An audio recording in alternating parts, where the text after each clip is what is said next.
We're gonna change the radiator in the G35. All right.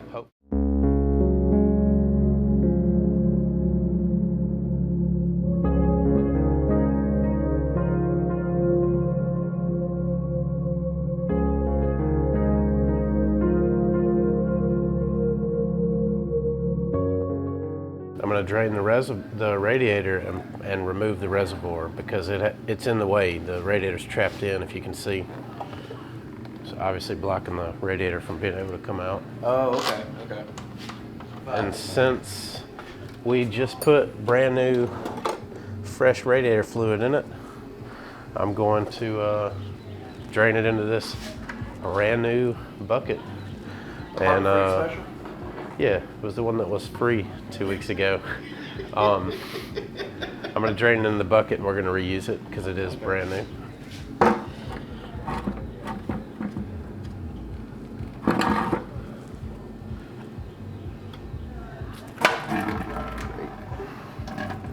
All right, the new radiator comes with a new drain plug. Okay. So on this car, the AC condenser hooks into the radiator from the front side. So you have to go through these holes and make sure you unbolt it first too. And then we'll pull the fans. We'll go ahead and get under there. And So the condenser hooks into the radiator, you said? No, it mounts into the front of the radiator. It just hooks in at the bottom on the bracket. Oh, okay. So you can't pull the radiator without unbolting it. Sort of see it here. Just unplugging the fans now. Unplugging like electrical connector? Yeah, they plug in down here in this corner. Okay.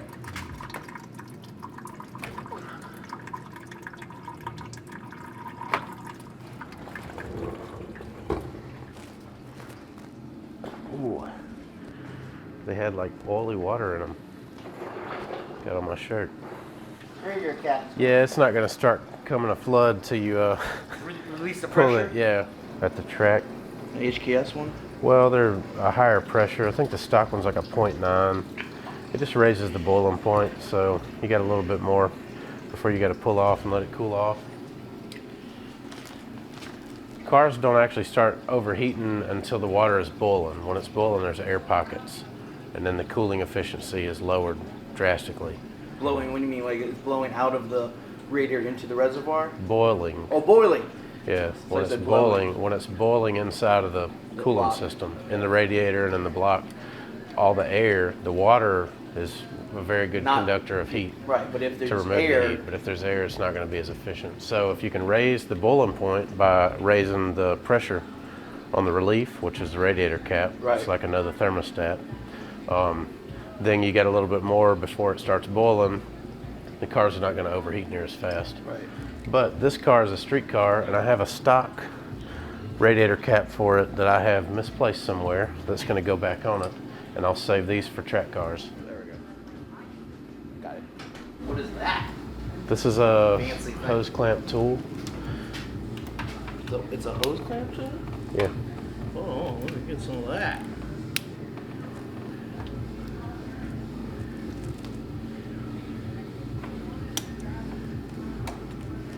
Wow. I didn't know that such a thing existed. That just changes the whole game. Well, these aftermarket hoses are a little bit thicker. Still makes it kind of hard.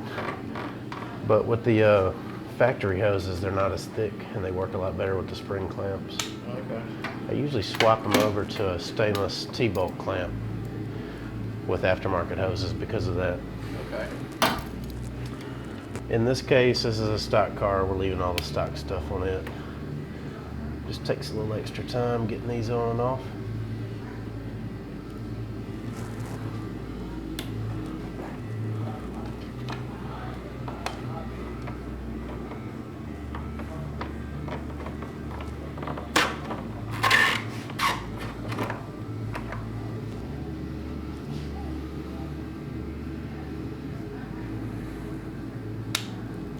Where'd you get something like that at? Amazon, here's the part number, Astro 9409A. I'm trying to read it upside down.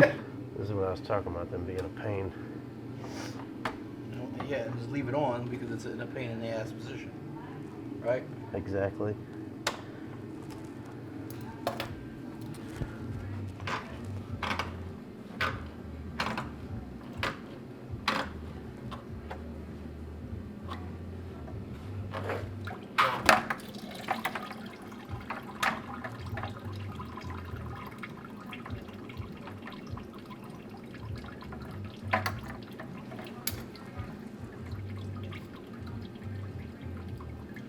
It's a whole lot better using that tool than fighting with it with a pair of pliers, cutting your hands up, smashing your fingers. Cutting up the hose. Go ahead and unbolt the AC condenser, so I'm doing it now.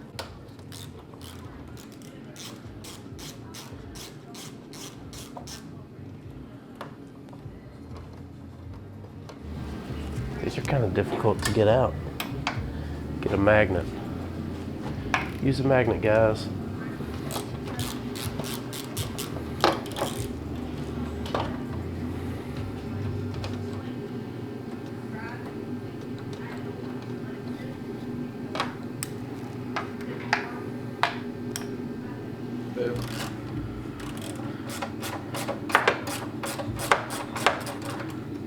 Every one of these Z's or G's that I've done, this little bracket just seems to be in the way. I think you could fight the fan out without taking it, but you probably end up bending it.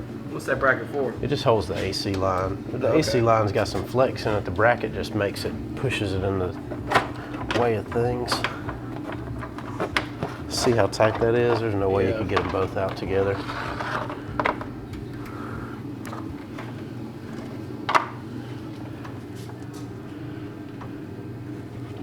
So you can't see it. I don't really know the best way to. There we go.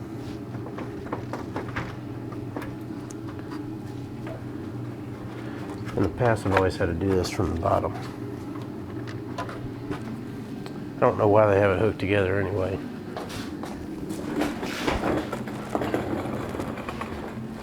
John, with those little clips at the bottom, I see? Nope, it's what you can't see. That's the problem, and that's why I don't understand why they made it like this. Because nobody can see it. You just have to know that it's there and that it exists, and that that's how.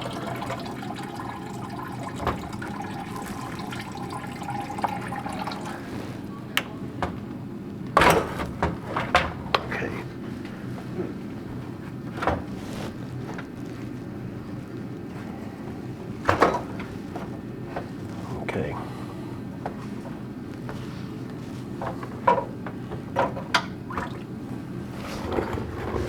Okay.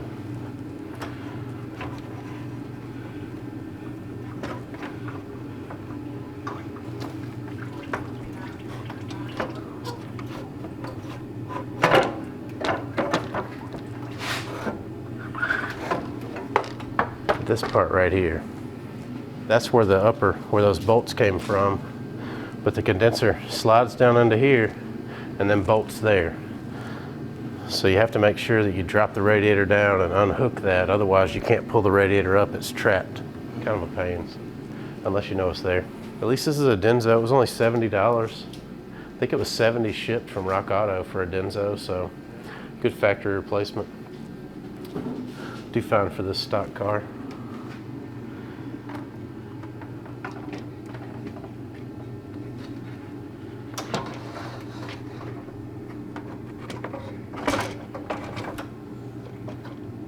Got to rehook it into that thing I just showed you. Yep. Making sure that this is clipped in correctly before I start doing all that.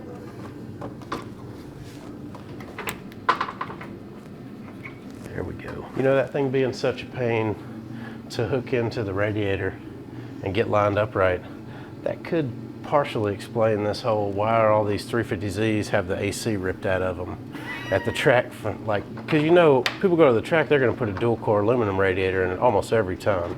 Yeah. And I see a lot of them at the track, and I'm like, why did you take the AC off the car? Was it not working? And they're like, no, it's working. They act like they don't want to talk about something. Like maybe they couldn't get it to go back in, or maybe they broke it in the process. It's really easy if you go from the bottom. If you try to unhook it from the top, not so much. But if they're doing dual core radiators that are thicker, it might not work. No, that's what I have in the Z. It works. It's still equally a pain to hook together. Okay. The problem is the lower support covers it, so you're blind. You have to do it blind. So.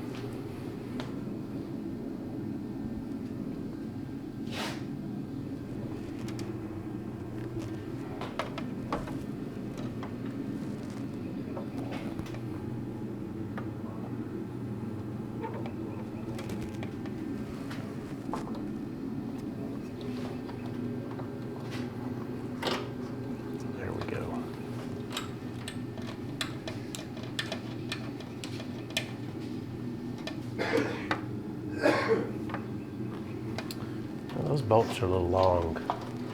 I'm gonna find some smaller ones, some shorter ones. With the factory one? These aren't the factory ones. Oh. There's some that I found over there. Okay. Actually, I know what happened. The guy I bought the car from, not hating, because he did a really good job of within his capability. He just couldn't finish it. But these bolts go to something else, like some of the fender lining or trimming or something that he had off, and he got them mixed up, and that explains why I have those extra short ones over there. This is the first time I've taken these out. You know what? That may be why it was leaking. Let's go see. No, it's too long. I bet that was. Can't see it. Could have bottomed the hole out. Well, look how long it is. Yeah.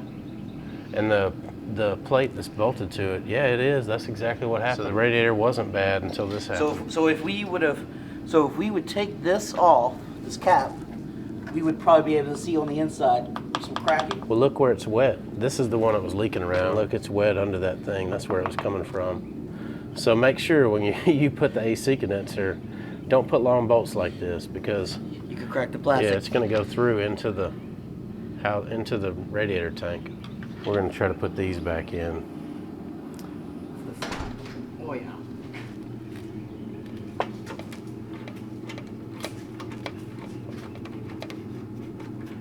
Oh yeah, perfect.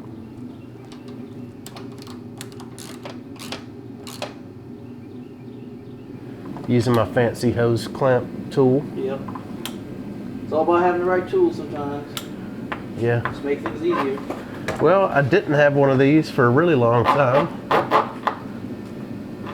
And I would see people in the service departments at the dealerships with them. Yeah, and then, you know, like the thought process is, oh, well, I don't have money to get on the tool truck, but I got on Amazon. Yeah.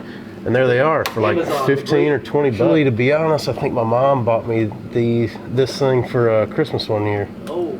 Thanks, Mom. Amazon, the great equalizer. Yeah. Amazon Harbor Freight. Yeah. Thank you, China. All right, now, I'm not bolting this AC line back down until after I get the fans back in. Right, of course. So remember, we had to unbolt it first. Right. It wasn't just for the radiator. Because I almost bolted it back down a minute ago, and I was like, oh, hold on, let me put the fans in. Yeah. Okay, cool. Same thing, I'm just making sure that I'm hooked in down here. Go ahead and plug these wires in. I gotta remember to zip tie them. Actually, I'll go ahead and zip tie them now.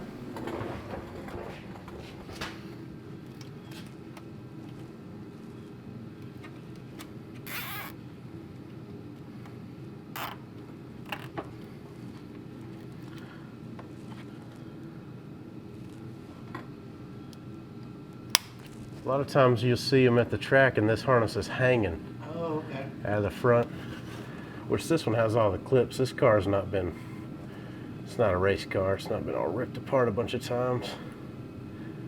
So, but since all the other clips are present, I'm just being nice and putting it back nice and tidy. Checking. Yeah. What's on the agenda? Air filter. And there is one important thing that I'm going to do. It's not a good idea to assume that just because it's a brand new radiator that it's ready to go, the drain plug on the bottom could be loose.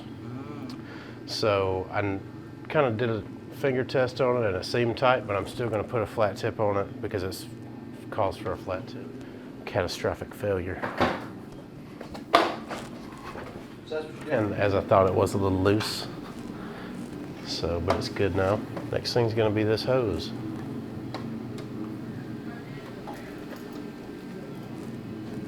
Take the radiator back off. All right,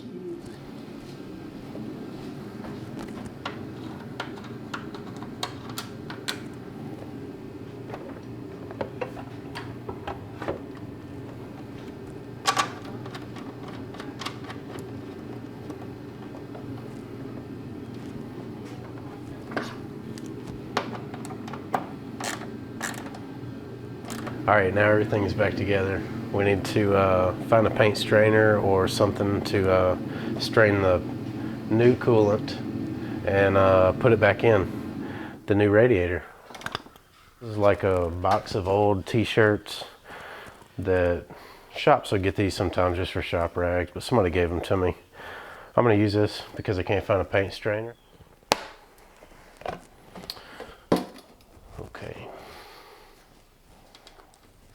Now basically, obviously I'm just using the funnel to not make a huge mess. And I'm going to put this in here, and what this is going to do is filter out all the trash, and then I'll have clean coolant in the jug. And I have done this many times before, so I know it works very well. The only problem is I don't want this to tip over. Oh, something to keep the jug from Yeah, just something to keep the jug from tipping over. Doesn't need that much.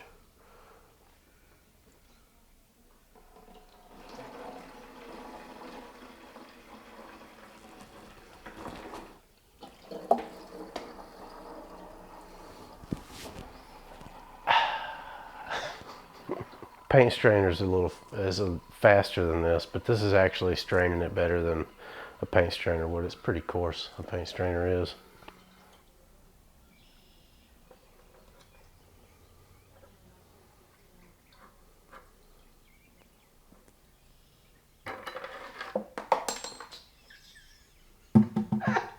It didn't even make it. No, that's why I put the stool there for it, so it could catch it for me. Uh-huh. Strategic placement. Strategery. Alright. Yep. See, that's everything that we caught. Oh, wow. Yeah. Well, when I pulled the radiator, you know, there was dirt in the bottom of it, and that stuff fell down into the bucket too. So it's really important to strain it before you go back in. You don't want that in your water pump. Nope. Alright, first I'm going to fill the radiator up. This coolant system does have to be burped from the heater hose too, which there's a factory little bleed valve in it. You won't be able to see it really good with the camera, but this is what it looks like. And that's just in line in the heater hose. All I'm going to do is open it up and let the trapped air pocket out. So you will have to warm the car up and turn the heater on like a typical bleed procedure to do this. Okay, now we're going to pour the fluid in. Yay! Alright, I do want to note that I'm not pouring it like this, where this is at the bottom. I'm turning the jug where this is at the top here. Why is that important? Because if you do it like this, that's when it goes gook, gook, gook. Oh, okay. Gets an air pocket. Sorry for the sound effect. That was gross. Yeah. If you pour it this way, it gets an air pocket in it, and that's when it sloshes everywhere. So just want to pour it up top so it's not creating that air pocket. Yes, I did spill a little.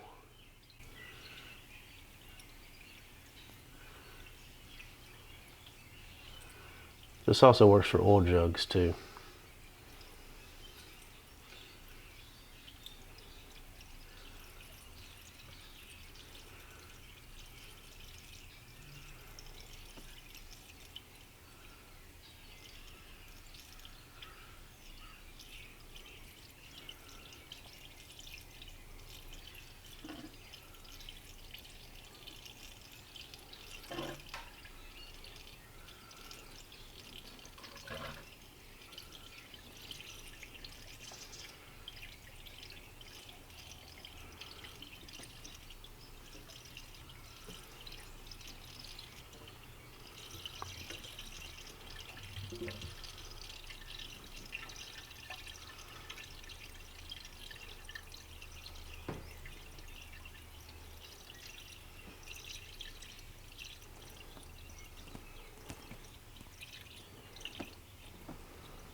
Okay. Look at that. Which once we burp all the air out of it, they don't need to be topped off again. But you can just top it off of water at that point. Okay, now we're gonna crank it up. Since it's already we didn't drain the whole system. It might actually work.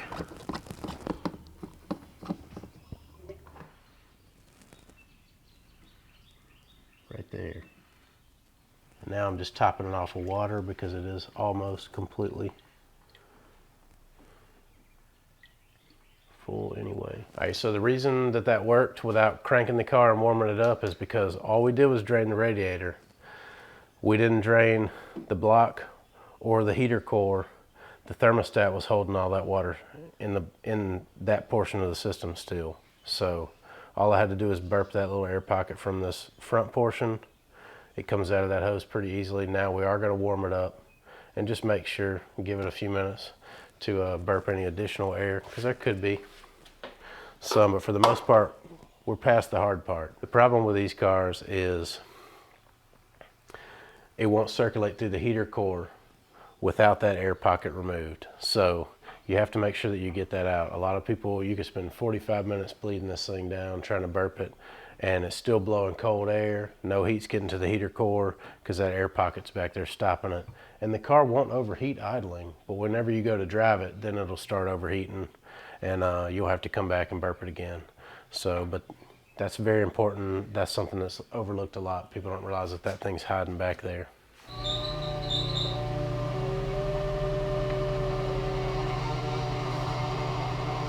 All right, let's go take it for a test drive.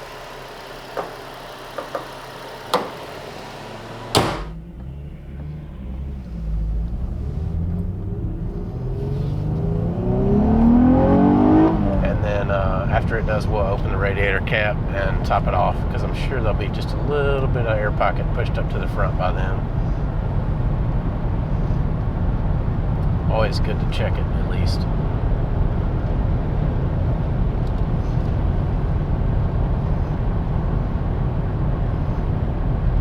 Car drives pretty good.